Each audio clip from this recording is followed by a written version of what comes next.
Assalamualaikum warahmatullahi wabarakatuh. Di chapter kali ini Ibu akan bahas tentang hubungan gaya dengan momentum. Seperti apa hubungan gaya dengan momentum? Sebelumnya, kalian pasti pernah memperhatikan orang yang bermain softball, kasti, terus tenis lapangan, atau mungkin pingpong, tenis meja. Nah, sekarang coba kalian ingat lagi. Ketika bola mengenai pemukulnya, maka ada gaya yang bekerja dari pemukul terhadap si bola tersebut. Seperti ini, kemudian ada bat ini sedang memukul bola. Pada saat bola dipukul oleh bat pingpong, maka akan terjadi kontak dalam waktu mungkin sepersekian detik. Jadi kalau kita gambarkan di sini, bola ini diberi gaya oleh batnya sebesar F. Seperti ini. Dan batnya akan terus mendorong si bola sebesar gaya F dalam selang waktu tertentu sampai dia terlepas. Nah, ini besarnya, besar waktunya si bola mendapatkan gaya F itu adalah dalam selang waktu delta T. Satuannya sekon. Sekarang kaitannya apa? Untuk menganalisisnya kita gunakan hukum Newton yang kedua. Karena kalau benda yang bergerak berarti ada percepatan di situ. Kita gunakan hukum Newton yang kedua. Ingat hukum 2 Newton? Sigma F sama dengan M kali A. Karena di sini hanya ada satu gaya yang bekerja, maka di sini bisa kita tuliskan F sama dengan M dikali A-nya. Ingat, A, percepatan, itu juga sama dengan delta V per delta T. Muncul sudah delta T-nya yang di sini. Nanti bisa kita substitusi.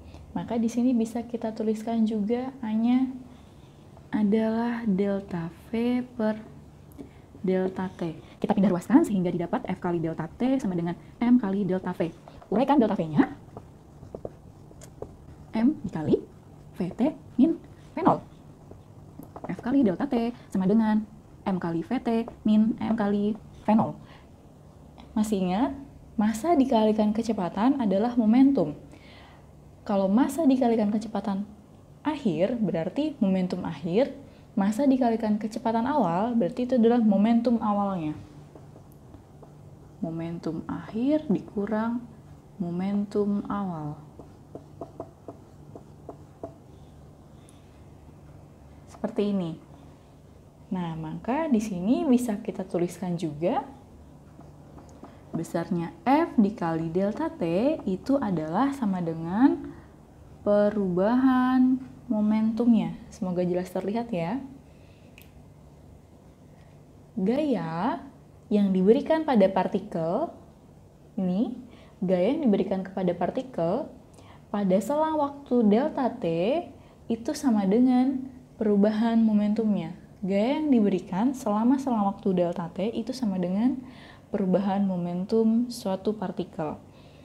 Nah, itu adalah hubungannya dengan hubungan gaya dengan momentum. Semoga kalian paham. Untuk yang bagian ini, Ibu akan lanjutkan ke materi berikutnya di apa itu impuls? Jadi, impuls itu merupakan gaya yang bekerja pada sebuah partikel dalam selang waktu tertentu. Ini, untuk impuls sendiri, lambangnya, simbolnya adalah I, besarnya sebesar gaya yang bekerja pada sebuah partikel dalam selang waktu delta T.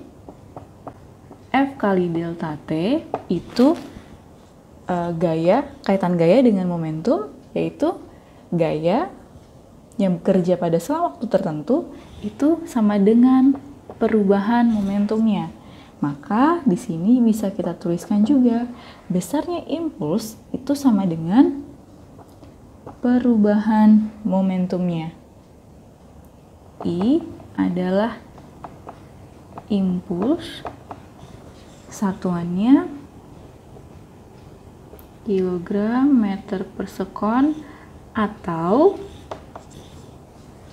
dilihat dari sini, F satuannya Newton, delta T satuannya adalah sekon.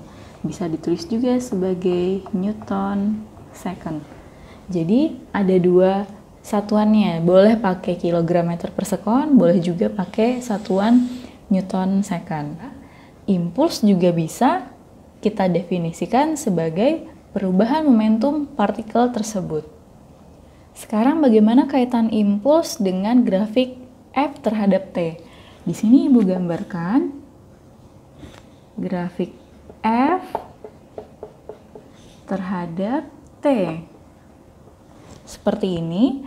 Kalau misalnya kita diberikan grafik, contoh, ada sebuah gaya yang konstan dalam selang waktu tertentu, yaitu pada saat T sama dengan 0, sampai dengan, misal di sini T-nya sama dengan 0,2. Seperti ini. Sementara gayanya di sini sebesar 10 Newton. Kalau ada grafik seperti ini, maka kita bisa hitung besar impulsnya dengan menghitung luas area di bawah grafiknya. Jadi luas ini merupakan besar impulsnya. Maka bisa kita hitung besar I sama dengan luas grafiknya, yaitu 10 dikali, gue tuliskan seperti ini, F dikali delta T. F-nya adalah 10, delta T-nya T akhir kurang T awal ya, 0,2 dikurang 0. Maka besar impulsnya berapa? 2, satuannya Newton second. Sekarang kita lanjut ke contoh soalnya.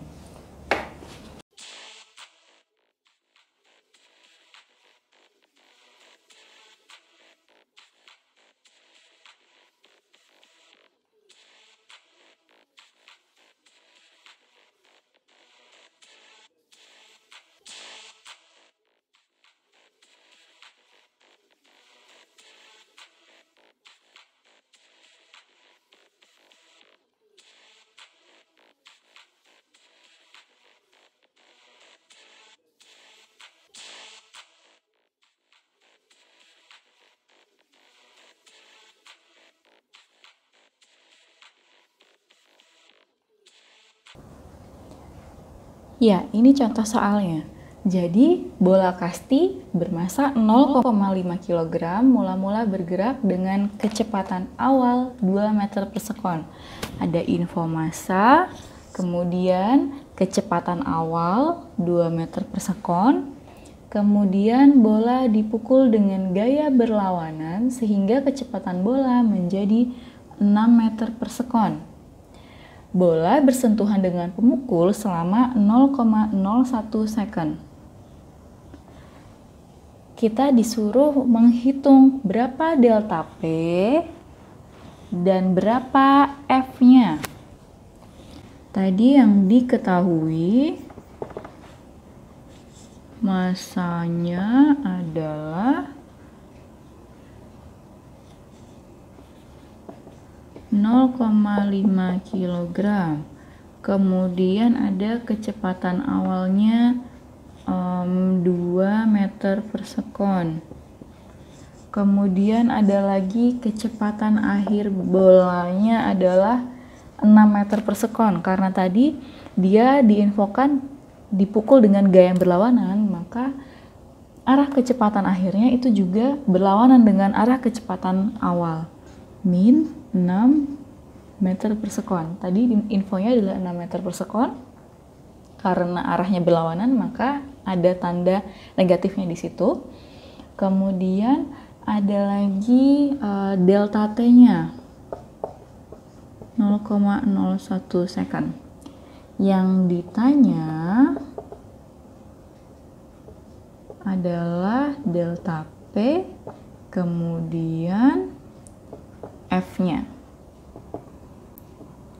Untuk mencari delta P, maka bisa langsung kita hitung dengan memasukkan rumus untuk delta P-nya. Ingat, delta P adalah besar massa dikali dengan delta V-nya. Massanya tadi 0,5 dikali delta V-nya. Min 6, VT min V0. Min 6 min 2. Berarti 0,5 dikali min 8, didapatlah besarnya adalah min 4 kg meter per sekon. Delta P-nya sebesar min 4 kg meter per sekon. Sekarang untuk yang nomor 2, besar F-nya. Berapa besar F-nya? Ingat, untuk mencari F, pakailah rumus yang sudah kita pelajari di chapter sebelumnya. F kali delta T sama dengan delta P-nya. Berarti F sama dengan delta P per delta T.